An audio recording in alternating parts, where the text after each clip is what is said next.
Le poids du passé, Ségolène Royal et l'appel à la reconnaissance du colonialisme français en Algérie. C'était une matinée de printemps où le soleil brillait sur les rues pavées de Paris, mais quelque chose d'important se préparait dans l'ombre. Ségolène Royal, ancienne ministre et figure de la gauche française, se tenait dans son bureau, une pile de documents devant elle. Son téléphone vibra sur le bureau, un message de son conseiller en communication. Tout est prêt pour la conférence de presse.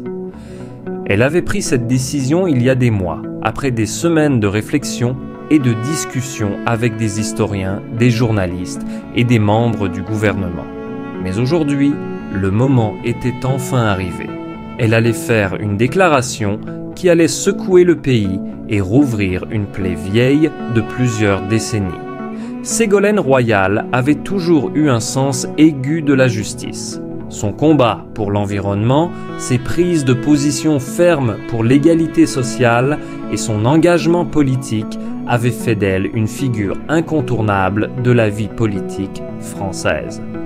Cependant, au fil des ans, un autre combat s'était imposé dans son esprit, celui de la reconnaissance du passé colonial de la France, notamment en Algérie. Un passé marqué par des violences, des injustices et des cicatrices qui, selon elle, n'avaient jamais été véritablement guéries. Une histoire de souffrance et de silence. La guerre d'Algérie, qui s'était terminée en 1962 par l'indépendance du pays, avait laissé une trace indélébile dans les mémoires collectives des deux nations.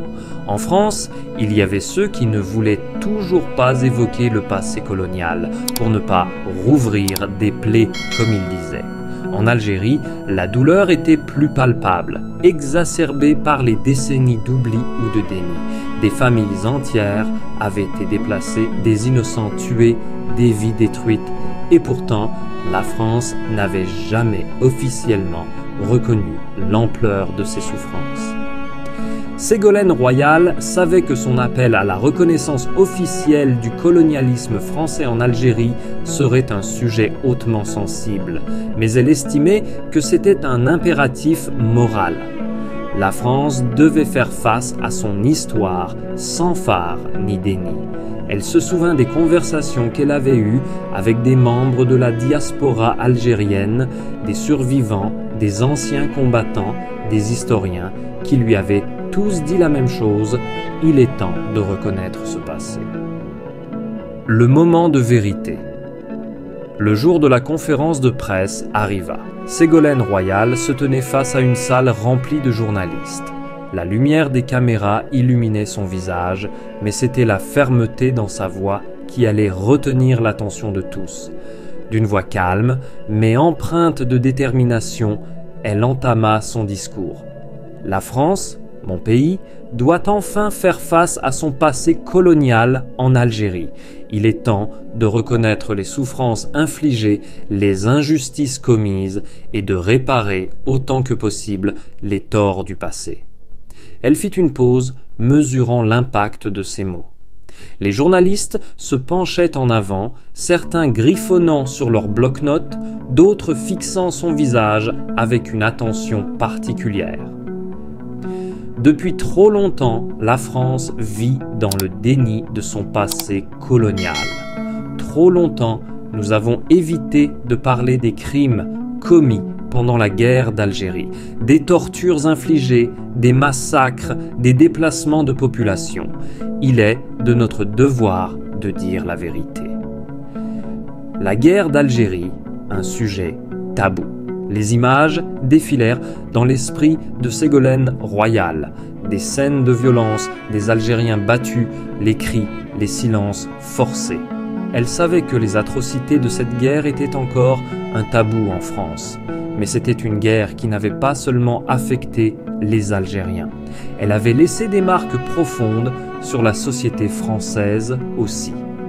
La guerre avait divisé les familles, déchiré des générations, et une partie de la population continuait de vivre dans l'illusion d'une époque révolue où la France était une puissance coloniale incontestée. Les mots de Ségolène Royal résonnèrent alors comme un appel à la réconciliation, mais aussi comme un cri de vérité.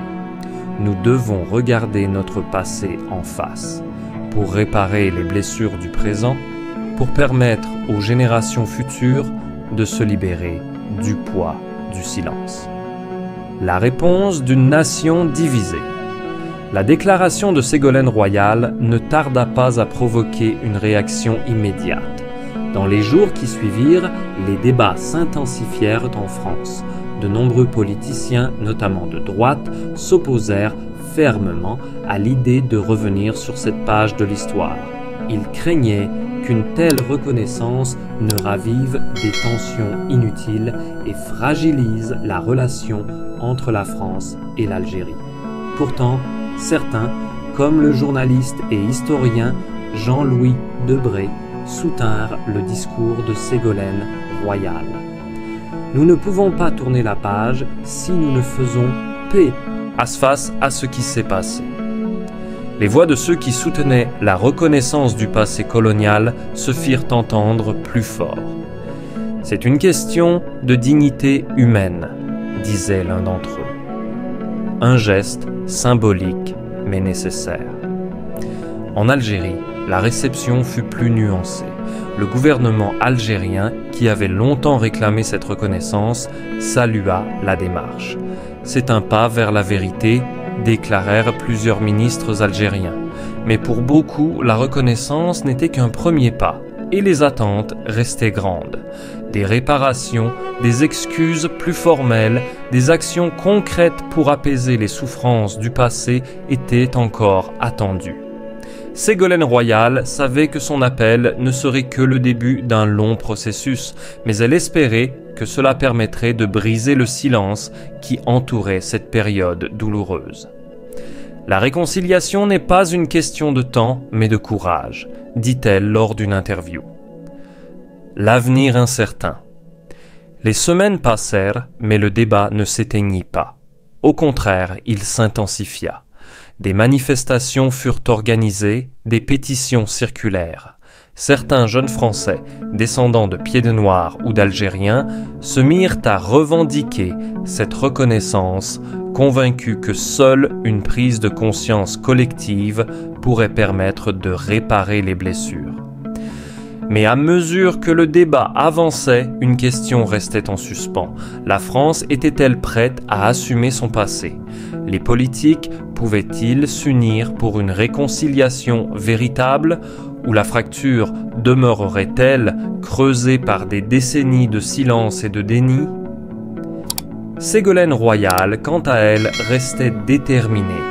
Elle savait que le chemin serait long, semé d'embûches, mais elle croyait fermement que la vérité était le premier pas nécessaire à la réconciliation. Dans son esprit, les mots étaient clairs. Il est temps de reconnaître ce que l'histoire a dissimulé. C'est le seul moyen de commencer à guérir.